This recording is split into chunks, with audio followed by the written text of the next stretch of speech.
Hello, I'm Alexa Starks, CEO of Executive Moms. We help corporations retain working moms by training managers on how to actually support working moms returning from maternity leave. Okay, in today's short training, I'm going to tell you all about different language that managers can actually use that supports working moms and what language is not supportive. So let's get into it.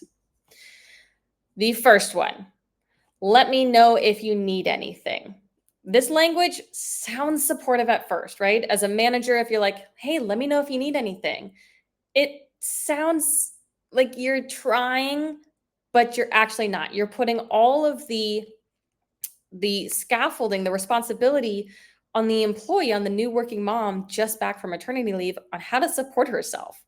Like, what can you actually provide? If my boss had said to me, hey, let me know if you need anything, be like, well, what can you do to help me? I don't know what you can do. So instead, as a manager, you can say, hey, here's 3 ways that I can support you. We can create weekly check-ins that are just about emotion, how you're doing, not even about workload.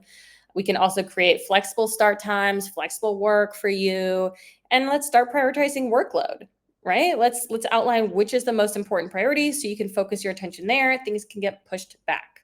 So that would be much more supportive and helpful for a working mom rather than just let me know if you need anything. The second example is playing it by ear. If you just say, we'll just play it by ear, go as you go, ease back in, that's not supportive, right? That's not actually helpful. That's just hope you figure it out on your own, hope you get there yourself, right? So supportive language instead is saying, hey, let's set a quick check-in each Friday for the next month just to see how things are going, and we'll adjust together. This way, you're setting that expectation. We're going to check in. I'm going to genuinely ask how you're doing. You can have space to genuinely, honestly respond how you are actually doing. And this way, we can adjust your workload. If you're overwhelmed this week, maybe let's cut back for next week. Or if you have more space, you're doing great, things are going smoothly, you feel like you can take on more, we can adjust. See how that language actually supports rather than just we'll play it by ear? All right. The next example is ignoring the transition. When you come back from maternity leave, and I have a 2.5-year-old son and a 1.5-year-old daughter. I have had 2 maternity leaves in corporate America.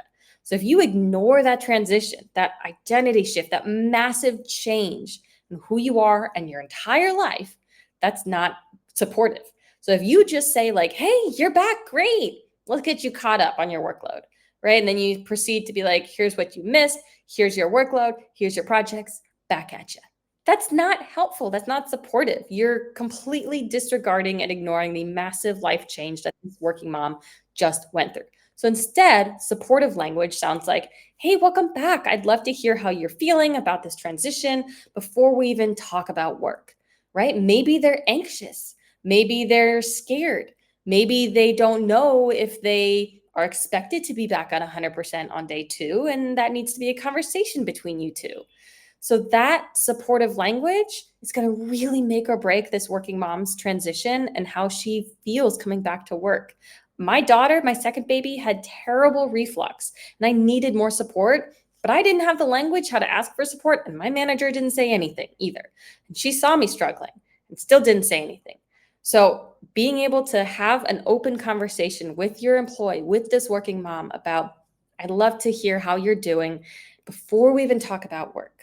That's supportive. All right, last example is this pressure to perform immediately, right? When you get back as a working mom, you think, oh my God, I just took 3 months off. I should be back up to speed on day 2, right?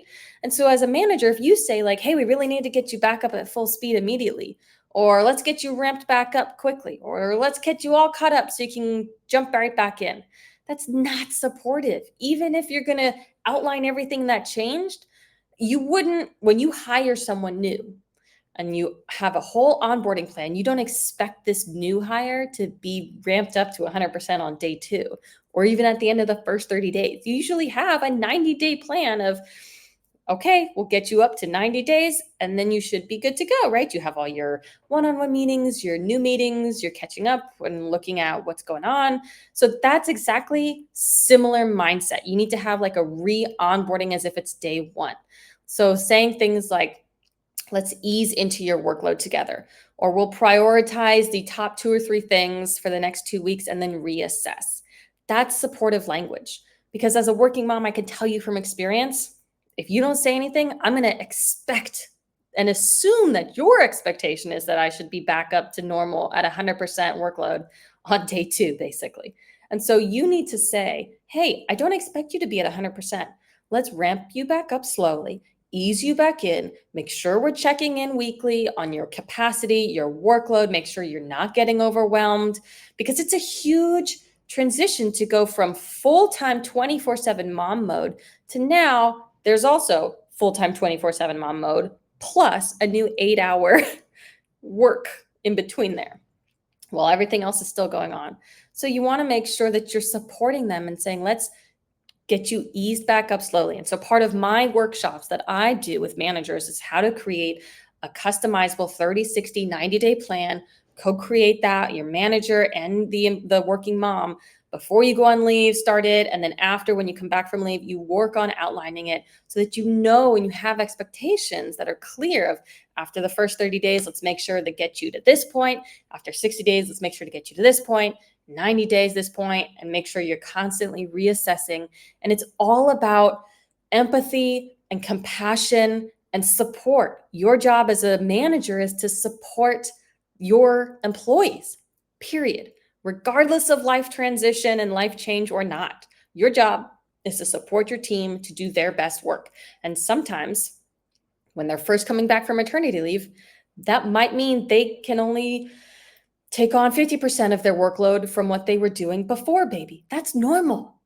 And what it looks like, what their workload looks like when they first come back from maternity leave is going to be vastly different than what it looks like 6 months from now.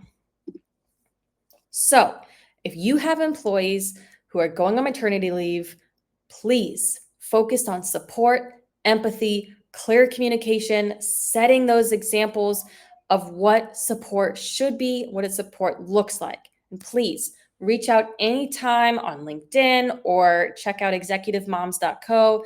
Look at my workshops. This is something that we do all the time.